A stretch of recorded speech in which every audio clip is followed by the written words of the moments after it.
ಮೊದಲಿಗೆ ಈ ಕಾರ್ಯಕ್ರಮವನ್ನ ಒಂದು ಸುಭಾಷಿತದೊಂದಿಗೆ ಪ್ರಾರಂಭಿಸೋಣ. ಗುರೂಜಿ ತಿಳಿಸಿ. ಖಂಡಿತಮ್ಮ. ಇವತ್ತಿನ ಸುಭಾಷಿತ ಈ ಪ್ರಕಾರವಾಗಿ ಇದೆ. ಶೂನ್ಯಮಪುತ್ರಸ್ಯ ಗೃಹಂ ಚಿರಶೂನ್ಯಂ ಯಸ್ಯ ನಾಸ್ತಿ ಸನ್ಮಿತ್ರಸ್ಯ ಮೂರ್ಖಸ್ಯ ದಿಶಃ ಶೂನ್ಯಾಃ ಸರ್ವಂ ಶೂನ್ಯಂ ದರಿದ್ರಸ್ಯ. ಮನುಷ್ಯನ ಜೀವನದಲ್ಲಿ ಒಂದೊಂದು ಸಂದರ್ಭದಲ್ಲಿ ಒಂದು ಶೂನ್ಯತಾ ಭಾವ ಅನ್ನೋದು ಬಂದುಬಿಡುತ್ತೆ. ಅಂದರೆ ಒಂದು ಸ್ಟೇಟ್ ಆಫ್ ವ್ಯಾಕ್ಯೂಮ್ ಅಂತ ಹೇಳ್ತೀವಿ ನಾವು, ಏನೂ ಇಲ್ಲದೆ ಇರತಕ್ಕಂಥದ್ದು ಅನ್ನತಕ್ಕಂಥ ಒಂದು ಸಿಚುಯೇಷನ್. ಯಾವಾಗ ಯಾವ್ಯಾವ ವ್ಯಕ್ತಿಗಳಿಗೆ ಈ ಥರದ ಭಾವನೆ ಬರುತ್ತೆ ಅನ್ನೋದು ಈ ಸುಭಾಷಿತದಲ್ಲಿ ತಿಳಿಸ್ಕೊಡ್ತಾ ಇದ್ದಾರೆ. ಮೊದಲನೇದೇನೆಂದರೆ ಶೂನ್ಯಂ ಅಪುತ್ರಸ್ಯ ಗೃಹಂ ಅಂತ ಹೇಳ್ತಾ ಇದ್ದಾರೆ. ಮನೆಯಲ್ಲಿ ಎಷ್ಟೇ ದುಡ್ಡು ಕಾಸು, ಎಷ್ಟೇ ಒಂದು ತುಂಬ ವೈಭವೋಪೇತವಾದಂಥ ಒಂದು ಪದಾರ್ಥಗಳು, ತುಂಬ ಡೆಕೋರೇಟಿವ್ ಆಗಿರೋ ಆಭರಣಗಳು ಎಲ್ಲವೂ ಇದ್ರೂ ಸಹ ಮಕ್ಕಳಿಲ್ಲದೆ ಹೋದರೆ ಆ ಮನೆ ಶೂನ್ಯವಾಗಿರುತ್ತೆ ಅಂತ ಹೇಳ್ತಾರೆ.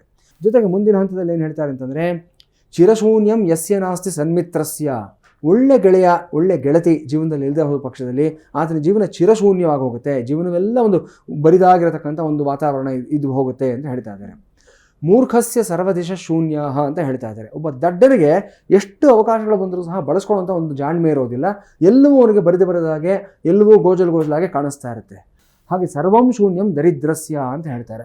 ಬಡತನ ಅನ್ನೋದು ಎಷ್ಟು ಕೆಟ್ಟದಾಗಿರುತ್ತೆ ಮನುಷ್ಯನಿಗೆ ಅಂತಂದರೆ, ಆ ಸಮಯದಲ್ಲಿ ಯೋಚನೆ ಮಾಡಬೇಕು ಅನ್ನೋ ಒಂದು ಆಲೋಚನೆ ಬರೋದಿಲ್ಲ, ಯಾರನ್ನಾದ್ರೂ ಹೋಗಿ ಅಪ್ರೋಚ್ ಮಾಡಬೇಕು ಅಂತ ಅನಿಸೋದಿಲ್ಲ. ಈ ಥರದ ಭಾವನೆಗಳಲ್ಲೇ ಮನುಷ್ಯ ಎಲ್ಲವೂ ಸಹ ಶೂನ್ಯತಾ ಭಾವವನ್ನು ಕಂಡುಕೊಂಡ್ಬಿಡ್ತಾನೆ ಅಂತ ಇಲ್ಲಿ ತಿಳಿಸ್ತಾ ಇದ್ದಾರೆ.